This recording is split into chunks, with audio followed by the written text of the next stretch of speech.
Hello friends, I am Ankit Parekh. Welcome you to from Swaminarayan Gurukul Sardarnagar Bhavnagar. આપણે જે આજે વાત કરવાની છે એ છે એકમ અને માપન વિશે. પ્રીવિયસ લેક્ચરમાં હું તમને યાદ કરાવી દઉં તો આપણે ખૂણા વિશે સમજાતા પૂરક એકમો એમાં થોડુંક મેં એંગલ વિશે તમને ડિટેલમાં સમજાવ્યું હતું, ડિગ્રી, રેડિયન, એનું માપન. તો આજનો જે આપણો ટોપિક છે એ છે માપન પદ્ધતિ.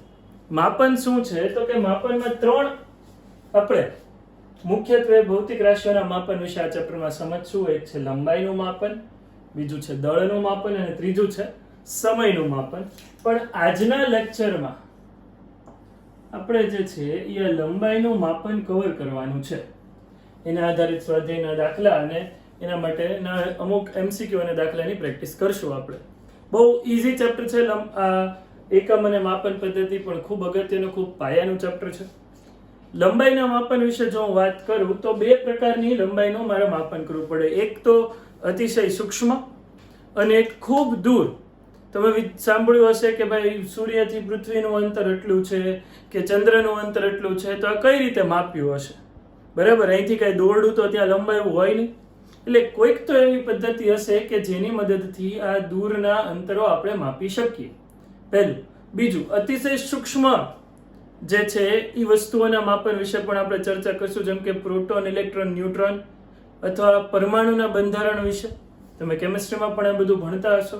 તો એની ત્રિજ્યા કે એના પરિમાણ આ બધું કઈ રીતે નક્કી કરે, તો જેના માટે પણ લંબાઈના અતિશય સૂક્ષ્મ એકમો જે છે જેની જરૂર પડતી હોય છે.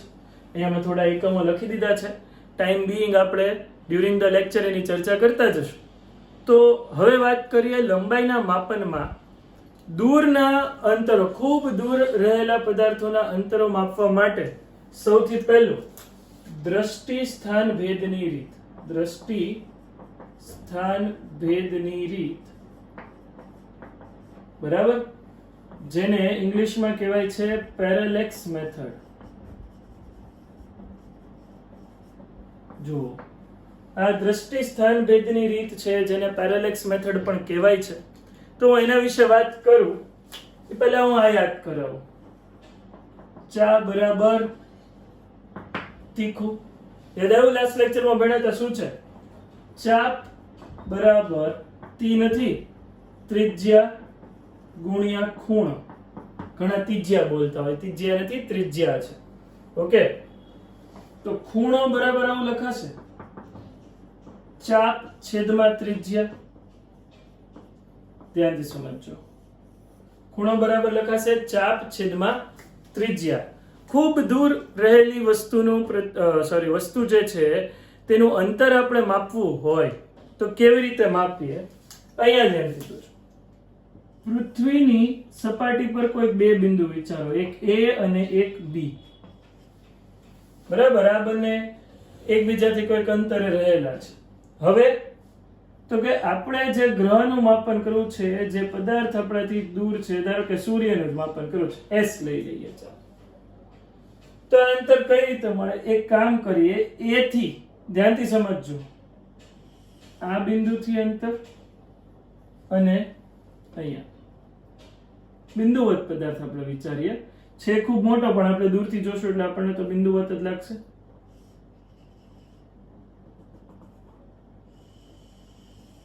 Straight line. ઓકે, અને આને કહી દઈએ થીટા. આ ખૂણાને શું કહી દીધું છે? થીટા. આ AB વચ્ચેનું જે અંતર છે ઓલમોસ્ટ સ્ટ્રેટ લાઈન, લગભગ સીધી રેખા, બરાબર, જેને આપણે કહી દઈએ અહીંયા B. અને આ જે અંતર છે S થી A નું અંતર કે S થી B નું અંતર જે છે એને આપણે કહી દઈએ D. બરાબર, આ અંતરને આપણે કહી દીધું છે D, કેપિટલ D કહીએ, કેપિટલ D. આ અંતરને કેપિટલ D. ચાલો, હવે જુઓ શું છે ભાઈ? ખૂણો બરાબર ચાપ છેદમાં ત્રિજ્યા. જો હું S ઉપર કેન્દ્ર રાખું અને D જેટલી ચાપ લઉં અને આમ કરું, B ઉપર પરિકર રાખીને આમ ચાપ મારું તો એમાંથી પસાર થવાની છે. ખૂબ નાનું એવું અંતર છે આની સાપેક્ષે. D ખૂબ વધારે અંતર છે, બરાબર. ગયા લેક્ચરમાં આપણે પ્રકાશ વર્ષ વિશે પણ ચર્ચા કરી હતી. તો કેપિટલ ડી ની જે વાત કરીએ એ શોધવું હોય તો કેમ મળે? તો આ સૂત્ર મુજબ થશે થીટા બરાબર ચાપ એટલે કે AB છેદમાં આ SA અથવા SB જે તમે કહેતા હોય, SA અથવા SB બંને સમાન છે, તો AB ની જગ્યાએ આપણે લખી નાખીએ B અને આ લખી નાખીએ D. તેથી થીટા બરાબર B છેદમાં D, તો D બરાબર B છેદમાં થીટા. યાદ રાખવું, આ થીટાની કિંમત જ્યારે મૂકવાની હોય, આ થીટાની કિંમત જ્યારે મૂકવાની હોય રેડિયનમાં લેવી. આ થીટાની કિંમત શેમાં લેવાની છે? રેડિયનમાં. તો આ જે છે એ તમે લખી લો. કઈ રીત હતી? દ્રષ્ટિ સ્થાન ભેદની રીત, પેરેલેક્સ મેથડ. અને આ જે ખૂણો છે, બરાબર, આ જે ખૂણો છે એને કહેવાય છે દ્રષ્ટિ ભેદ કોણ. બરાબર, આને કહેવાય છે દ્રષ્ટિ ભેદ કોણ અથવા દ્રષ્ટિ સ્થાન ભેદ કોણ. આને નામ આપીએ છીએ દ્રષ્ટિ સ્થાન ભેદ કોણ. દ્રષ્ટિ સ્થાન ભેદ કોણ. ઓકે, ચાલો. તો આ તમે લખી લેજો. જો અત્યારે તમારી સ્ક્રીન ઉપર આ મોટા અંતરના માપન માટેની દ્રષ્ટિ સ્થાન ભેદની રીત વિશે આવે છે, આનો તમે સ્ક્રીનશોટ લઈ લેજો, નોટ્સ બનાવવામાં તમને કામ લાગશે. તો કે આના વિશે અમુક માહિતી મેં અહીંયા નોટ ડાઉન કરી છે. તમે જુઓ, આ રીતમાં પૃથ્વી પરના કોઈ પણ બે સ્થળો A અને B પરથી એક સાથે પૃથ્વીથી કેપિટલ D જેટલા અંતરે આવેલ ગ્રહ S નું અવલોકન કરવામાં આવે છે. ગમે તે હોઈ શકે, ગ્રહ હોઈ શકે, સૂર્ય હોઈ શકે, ચંદ્ર હોઈ શકે, કોઈ પણ એવો પદાર્થ કે જે ખૂબ દૂરના અંતરે આવેલો હોય. આકૃતિ પરથી A અને B વચ્ચેનું અંતર AB બરાબર સ્મોલ b લીધું છે. બંને સ્થાનોની અવલોકનની દિશા ગ્રહ સાથે આંતરેલ ખૂણો થીટા માપવામાં આવે છે અને આ થીટાને દ્રષ્ટિ સ્થાન ભેદ કોણ કહે છે. ત્યાંથી જો S થી A અને S થી B આ બંને સ્થાનોના S થી અંતર છે. આ બંને રેખાઓ વચ્ચે બનતો ખૂણો S પાસે બનતો ખૂણો થીટા છે, જેને આપણે દ્રષ્ટિ સ્થાન ભેદ કોણ કીધો છે.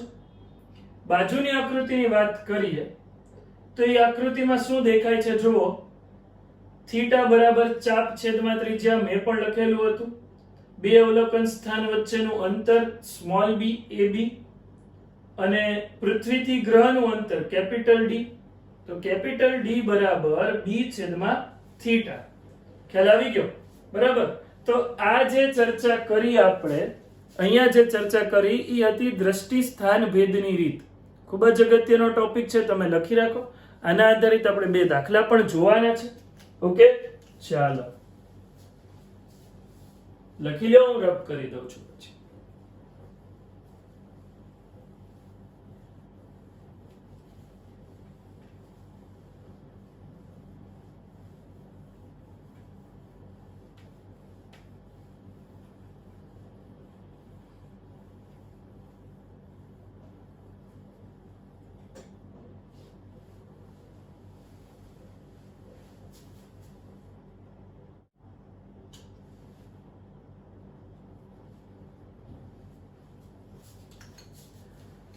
સેકન્ડ મેથડ વિશે આપણે વાત કરીએ તો એ છે ગ્રહ કે તારાના પરિમાણનું માપન. એટલે કે કોઈ ગ્રહ છે, ઉપગ્રહ છે, એનો વ્યાસ આપણે કઈ રીતે માપી શકીએ. ચા બરાબર તીખુંનો જ ઉપયોગ કરવાનો છે. ચાપ બરાબર ત્રિજ્યા ગુણ્યા ખૂણો જોઈએ. જો આપણે અહીંયા પૃથ્વી ઉપરથી કોઈક સ્થાનેથી અવલોકન કરીએ છીએ, ધારો કે આ બિંદુને હું S કહી દઉં, બરાબર. આ આખો પૃથ્વી, આ પૃથ્વીનો ભાગ છે, સપાટી, આપણે અહીંથી અવલોકન કરીએ છીએ. અહીંયા કોઈક ગ્રહ રહેલો છે, બરાબર, ખૂબ દૂરના અંતરે રહેલો છે અને આ જે છે એનો ડાયામીટર છે D, સ્મોલ d. આ d ને આપણે એનો વ્યાસ કહી શકીએ. ડાયામીટર એટલે વ્યાસ. આ d જે છે એ ગ્રહનો વ્યાસ છે. કોણ? તો કે સ્મોલ d. તો આ બિંદુઓ A અને B, ધારો કે હું કહેતો હોય આ એક બિંદુ A અને એક બિંદુ B, એના વ્યાસાંત બિંદુઓ થયા ને, બરાબર. આ ગ્રહના વ્યાસાંત બિંદુઓથી અહીંયા એક લાઈન ડ્રો કરું, અહીંયા એક લાઈન ડ્રો કરું અને અહીંયા ખૂણો જે બને એને આપણે આલ્ફા કહીએ. આ ખૂણાને શું કહીએ? આલ્ફા. આ ખૂણો ખૂબ નાનો હશે ભાઈ, સેકન્ડ્સ, મિનિટમાં કે એમાં હશે? આપણે ખૂણાના એકમો જોયા, યાદ કરો તમે, રેડિયન, ડિગ્રી, મિનિટ અને સેકન્ડ. તો આ ખૂણો જે છે એ ખૂબ નાનો હશે. હવે S થી A અને S થી B ના અંતરને કેપિટલ D કહી દઈએ. બરાબર. સ્મોલ d જે છે એ જે તે ગ્રહનો વ્યાસ છે એનું માપન કરવું છે. તો આ માટે એક વસ્તુ કહી દો કે કેપિટલ D ખબર હોવી જોઈએ. એ તો દ્રષ્ટિસ્થાન ભેદની રીતથી કાઢી લેશું. કેપિટલ D જે છે એ પૃથ્વીથી ગ્રહનું અંતર થશે. કેપિટલ D શું થશે? પૃથ્વીથી ગ્રહનું અંતર. સ્મોલ d માં લખેલું છે ગ્રહનો વ્યાસ, અને આલ્ફા જે છે એને કહેવાય છે ગ્રહનો કોણીય વ્યાસ. ગ્રહનો કોણીય વ્યાસ અથવા એંગ્યુલર ડાયામીટર. આનો મીનિંગ સમજજો. ગ્રહના વ્યાસાંત બિંદુઓમાંથી તમે એક રેખા ડ્રો કરો. આ બંને વચ્ચે જે અહીંયા S બિંદુએ ક્યાંક મળે છે એના વચ્ચે જે ખૂણો બને છે આલ્ફા, એને કહેવાય છે આપણે ગ્રહનો કોણીય વ્યાસ. બરાબર. પાછું એક તેને ચા બરાબર તીખું. ચાપ અહીંયા કોણ ગણાશે? S ને કેન્દ્ર રાખો, A ઉપર પેન્સિલ રાખો અને આમ તમે ચાપ મારો તો આ AB ચાપ થશે ને. તો અહીંયા લખીએ ચા બરાબર તીખું. આ AB બરાબર ત્રિજ્યા કેટલી ગણાશે? Capital D. અને ખૂણો કેટલો ગણાશે? આલ્ફા. આ AB ની જગ્યાએ સ્મોલ d લખી દો. ખૂણો અહીંયા રેડિયનમાં હોવો જોઈએ ભાઈ. ખૂણો શેમાં હોવો જોઈએ? રેડિયનમાં. અથવા આમે લખી શકાય આલ્ફા બરાબર સ્મોલ d છેદમાં કેપિટલ D. આલ્ફા બરાબર શું લખ્યું? સ્મોલ d છેદમાં કેપિટલ D. જ્યાં આલ્ફા ને મેં તમને કીધું છે એમ કે આ કોણીય વ્યાસ છે. સ્મોલ d જે છે એ ગ્રહનો વ્યાસ છે અને કેપિટલ D ગ્રહનું પૃથ્વીથી અંતર. બરાબર. તો આ કોના માટેની ચર્ચા કરી? તો કે ગ્રહ કે તેના પરિમાણના માપન માટે. જો તમે આ લખી લો સાથે સાથે તમારી સ્ક્રીન ઉપર અત્યારે એક ઇમેજ આવે છે જેમાં મેં આ ગ્રહ કે તારાના પરિમાણનું માપન માટે નોટ્સ બનાવી છે. જોઈ લો તમે. પહેલો મુદ્દો વાંચીએ એમાં. જો ગ્રહનો વ્યાસ સ્મોલ d હોય, હમણાં જ કીધું, અને આ વ્યાસ વડે પૃથ્વી પરના કોઈ અવલોકન સ્થાને, જે કેપિટલ S છે, અહીંયા પૃથ્વી લખેલું છે, બરાબર, તો આલ્ફા ને ગ્રહનો કોણીય વ્યાસ કહે છે. આપેલા અવલોકન સ્થળે ટેલિસ્કોપને વારાફરતી ગ્રહના વ્યાસાંતે ગોઠવવાથી આલ્ફાનું માપન થઈ શકે છે. પૃથ્વીના એક સ્થાનેથી તમે ચેક કરો, ટેલિસ્કોપ રાખો, ગ્રહના કોઈક બિંદુ જે છે એના પહેલા બિંદુનો વ્યાસના એક એન્ડનું અંતર લ્યો, પછી બીજાનો લ્યો, અને એની મદદથી આ તમે તારવી શકો છો. જો પૃથ્વીથી ગ્રહનું અંતર કેપિટલ D જાણીતું હોય તો ઉપરોક્ત સમીકરણના ઉપયોગ કરીને સ્મોલ d શોધી શકાય છે. વ્યવહારમાં આલ્ફા ઘણો નાનો છે, નોટ ડાઉન કરી લેજો તમે. જનરલી મિનિટ્સ કે સેકન્ડમાં હોય છે. બરાબર. આકૃતિ પરથી તમને દેખાય છે આલ્ફા બરાબર સ્મોલ d છેદમાં કેપિટલ D. આ જે છે એ ખૂબ અગત્યનું છે. જો હવે આટલા દૂરના અંતરો માપવા હોય તો એની માટેના એકમો પણ અલગ હશે. લાઇટ યર વિશે આપણે લાસ્ટ લેક્ચરમાં ચર્ચા કરી હતી. ફરીથી એકવાર સમજાવું. LY એક પ્રકાશ વર્ષ. તો કે એક પ્રકાશ વર્ષ શું છે? પ્રકાશ એ એક વર્ષમાં કાપેલું અંતર. બરાબર. આ મેં તમને ત્યારે પણ કીધું હતું અને હજી કહું છું કે પ્રકાશ વર્ષ અહીંયા સમયનો એકમ નથી. એક પ્રકાશ વર્ષનો અર્થ થશે પ્રકાશે એક વર્ષના સમયગાળામાં કાપેલું અંતર. અંતર બરાબર ઝડપ ગુણ્યા સમય, એટલે અહીંયા c into t કહી દઈએ. જ્યાં c છે બરાબર 3 ગુણ્યા 10⁸ મીટર પ્રતિ સેકન્ડ, અને સમય તો ઓબ્વિયસલી એક વર્ષે જોવાનો.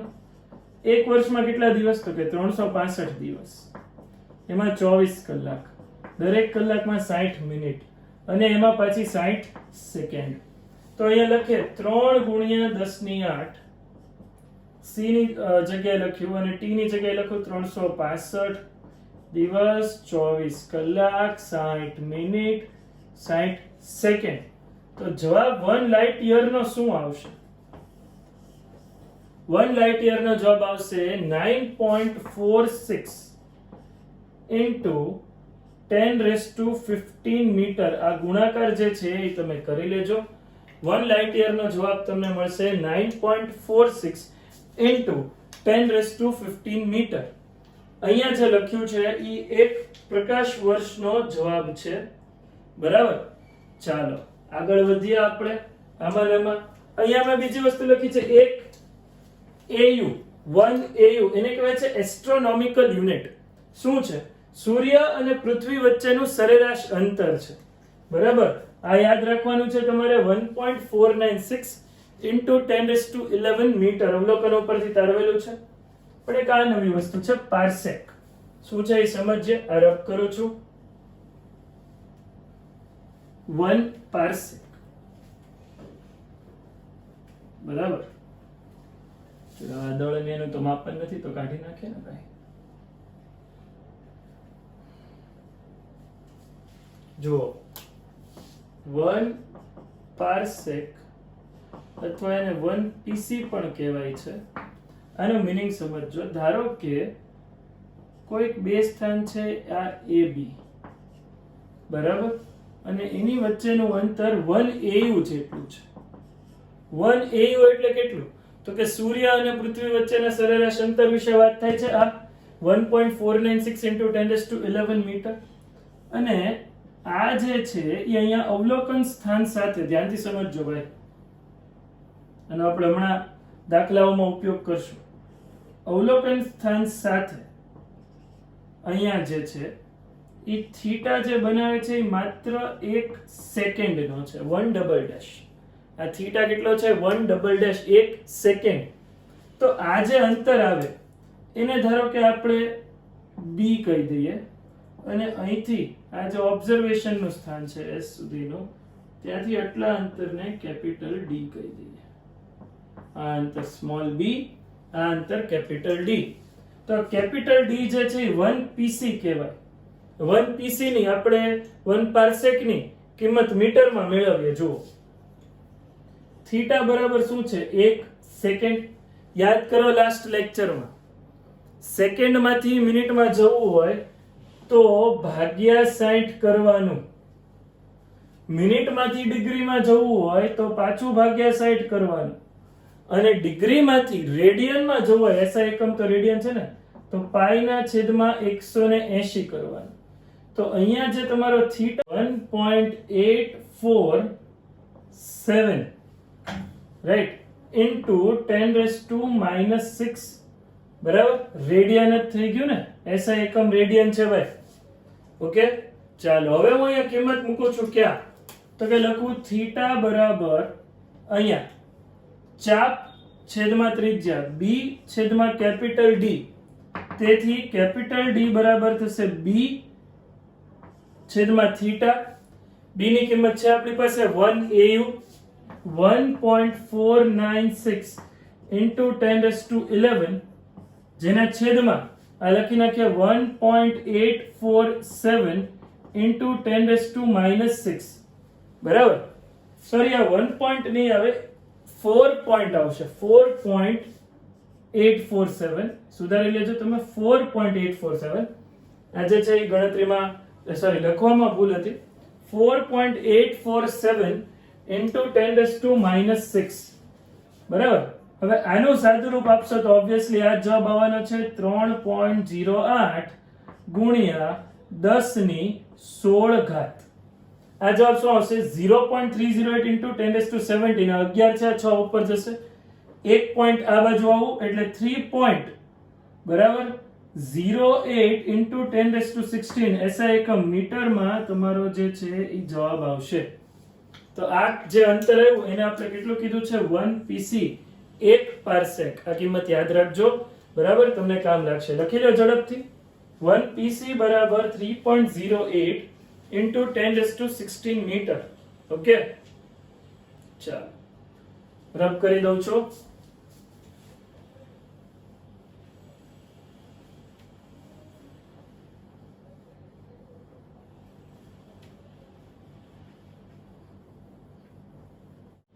આપણે જોઈએ દાખલા નંબર 2.20. આપણા સૂર્યમંડળમાં નજીકનો તારો 4.29 પ્રકાશ વર્ષ દૂર છે. પાર્સેકમાં આ અંતર કેટલું થશે? પહેલું. પછી પૂછ્યું છે સૂર્યની આસપાસ પોતાની ભ્રમણ કક્ષામાં 6 મહિનામાં સમય અંતરાલે પૃથ્વીના 2 સ્થાનો પરથી આ તારાને જોવામાં આવે તો તે કેટલો કોણ આંતરશે? સૌથી પહેલા પ્રશ્ન સમજો કે પ્રકાશ વર્ષમાંથી આપણે એને પાર્સેકમાં ફેરવવાનું છે. શું છે પ્રશ્ન? તો કે આકૃતિ કંઈક આવી બને. આ છે સૂર્ય, ધ્યાનથી સમજો. આ સૂર્ય, બરાબર. અહીંયા સૂર્યથી પૃથ્વીનું સરેરાશ અંતર એટલે 1 AU થવાનું છે 1.496, બરાબર, ઇન્ટુ 10^11. જોઈ લો. આ અર્થ કહી દઈએ, E ફોર અર્થ, જે સૂર્ય ફરતે ભ્રમણ કરે છે. ખ્યાલ આવી ગયો? હવે ઓબ્વિયસલી 1 વર્ષ થશે આખું ભ્રમણ પૂર્ણ કરતા. તો પૃથ્વી E1 સ્થાન ઉપર હશે, ત્યાંથી 6 મહિનામાં અહીંયા ક્યાંક E2 સ્થાને આવશે ને. આ જે છે એનો વ્યાસ થઈ જશે. આ કોનો વ્યાસ થઈ ગયો? તો કે પૃથ્વીના ભ્રમણ માર્ગનો વ્યાસ, બરાબર. કેટલો થાય એ સમજો. સૂર્યથી પૃથ્વીનું અંતર 1 પાર્સેક છે એટલે 1.496 into 10^11 મીટર. સરળતા માટે એને 1.5 લઈ શકીએ. તો આ જે અંતર છે, આ અંતર જેને હું સ્મોલ d કહું છું, એ એપ્રોક્સિમેટલી મને 3 ગુણ્યા 10^11 મીટર મળશે. કઈ રીતે ખબર પડી ને ભાઈ? અહીંથી આટલું અંતર 1 AU છે, તો આ બીજું 1 AU, તો આ બેઝિકલી 2 AU થયું. AU કેટલું છે જોવો તમે, 1.496. સરળતા માટે આપણે એને 1.5 ગુણ્યા 10^11 લઈ લઈએ. તો આ થઈ ગયું 2 ગુણ્યા 1.5 ગુણ્યા 10^11, એટલે થઈ ગયું 3 ગુણ્યા 10^11 મીટર. હવે એનાથી કોઈક એક સ્ટાર જે છે, કોઈક એક તારો જે છે, એ અહીંયા કોઈક અંતરે છે. સ્ટારને આપણે કંઈક બીજું જ નામ આપી દઈએ, આ એ નામ આપી દઈએ. ચાલો, આ સ્ટાર જે છે એ S છે, ઓકે. અને અહીંયા થીટા એનો કોણીય વ્યાસ કેટલો છે એ ખબર નથી, ઓકે. આ કેપિટલ D કેટલા અંતરે છે સૂર્યમંડળથી, આ અંતર કેટલું છે એ રકમમાં આપેલું છે. જો ફરીથી તમારી સામે રકમ આવે છે, જોઈ લો તમે. તો કે 4.29 પ્રકાશ વર્ષ દૂર છે, બરાબર. કેટલો દૂર છે? 4.29 પ્રકાશ વર્ષ. એટલો આ સ્ટાર જે છે કેપિટલ D એ E1 E2 થી અથવા તો તમે સૂર્યમંડળથી, બરાબર, એનાથી આ દૂર છે. હવે જોવો તો ભાઈ, આમાં આટલી વસ્તુ ક્લિયર છે. આ સ્મોલ d, આ કેપિટલ D અને આ થીટા. પ્રશ્નમાં તમને પહેલું શું પૂછ્યું છે? પહેલું પૂછ્યું છે કે આ પ્રકાશ વર્ષને મીટરમાં ફેરવો, સોરી પાર્સેકમાં ફેરવો. તો એ કરીએ. કેપિટલ D બરાબર, ધ્યાનથી સમજો, 4.29 પ્રકાશ વર્ષ, ઓકે. 4.29 પ્રકાશ વર્ષ એટલે 4.29, 1 લાઇટ યર કેટલું છે? 9.46 into 10^15. 9.46 into 10^15 metre. શેમાં કન્વર્ટ થાય છે ભાઈ? આ 9.46 into હું 4.29 કરીશ તો મને મારો આન્સર મળશે. અહીંયા કેલ્સીમાં આપણે ચેક કરી લઈએ. આ આન્સર જે છે ઈ બને છે 40586.8.32 into 10^11, જેની બદલે હું લખું છું 4.05 અને અહીંયા કેટલા મીંડા? 1 2 3 4 અને 5, એટલે 4.058 into 10^16 આવું લખી નાખું. આ જવાબ છે, અહીંયા લખી નાખો છો 4.058 into 10^16 મીટર, બરાબર. આ કંઈક આન્સર આવે છે. ઓકે, ચાલો હવે આગળ વધીએ.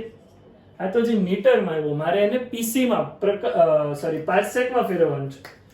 સિમ્પલ છે ને, 1 પાર્સેક બરાબર 3.08 ગુણ્યા 1016 મીટર. તો આવો ત્રિરાશિ મુકાય કે ભાઈ 3.08 ગુણ્યા 1016 મીટર બરાબર 1 પાર્સેક.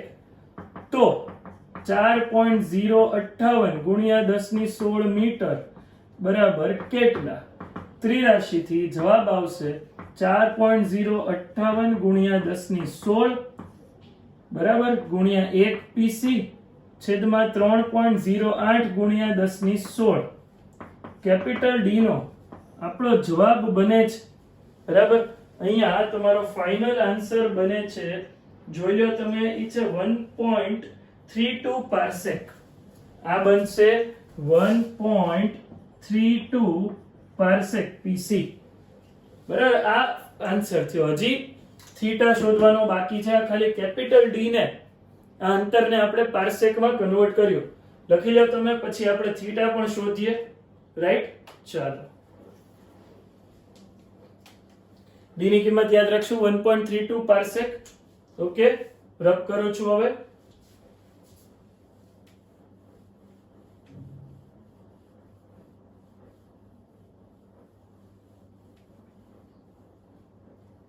ઓકે, હવે અહીંયા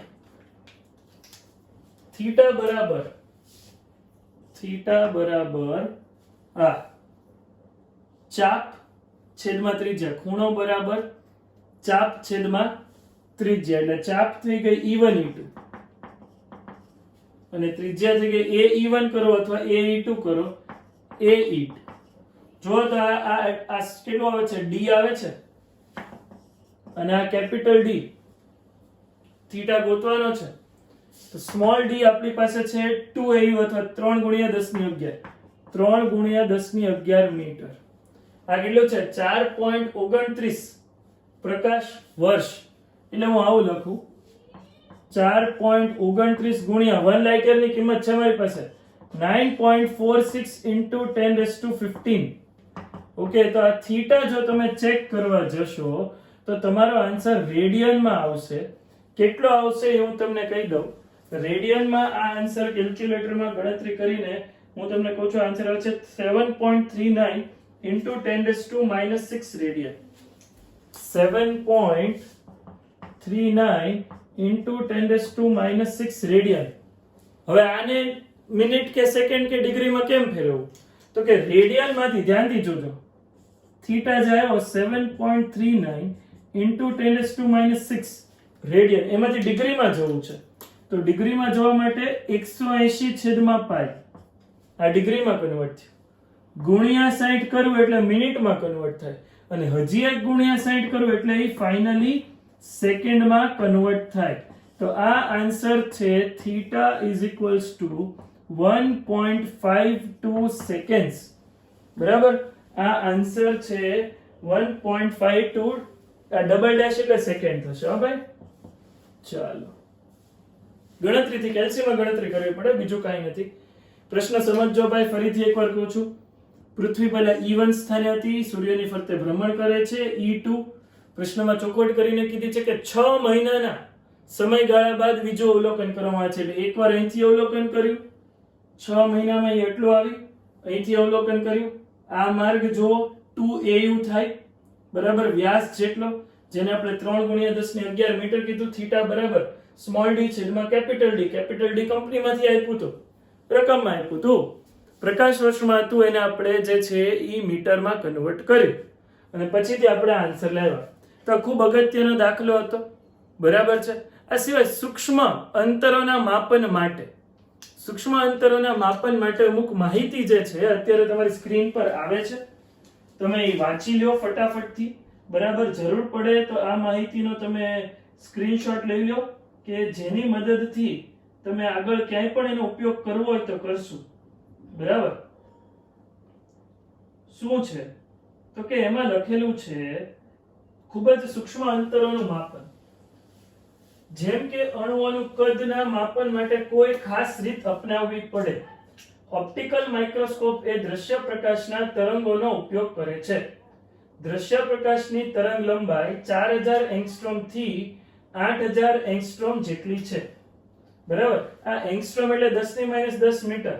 મેં પહેલા જ સ્ક્રીન ઉપર લખેલું છે, જોઈ લો તમે. ઇલેક્ટ્રોન માઇક્રોસ્કોપમાં દ્રશ્ય પ્રકાશને બદલે ઇલેક્ટ્રોન બીમનો ઉપયોગ કરવામાં આવે છે. ઇલેક્ટ્રોન માઇક્રોસ્કોપ તમે 12મા ધોરણમાં પહેલા જ ચેપ્ટરમાં ભણશો. માઇક્રોસ્કોપ તમે કદાચ 10મા ધોરણમાં નામ સાંભળ્યું હશે. ખૂબ સૂક્ષ્મ કણોનું, પદાર્થોનું અવલોકન માટે માઇક્રોસ્કોપનો ઉપયોગ થાય છે. વિભેદન, રિઝોલ્યુશન પાવર એ છે 0.6 એંગસ્ટ્રોમ છે. હાલમાં નેનો ટેકનોલોજીના અભ્યાસ માટે વિકસાવવામાં આવેલ સ્કેનિંગ ટનલિંગ માઇક્રોસ્કોપ ની વિભેદન શક્તિ એટલી ઊંચી છે કે જેની મદદથી પરમાણુની સાઈઝનો અંદાજ મેળવવો શક્ય બન્યો છે. આ સ્કેનિંગ ટનલિંગ માઇક્રોસ્કોપ STM ની આકૃતિ અત્યારે તમારી સામે છે. જુઓ તમે. બરાબર. તમે ઇન્ટરનેટ ઉપર સર્ચ કરશો તો પણ મળશે તમને.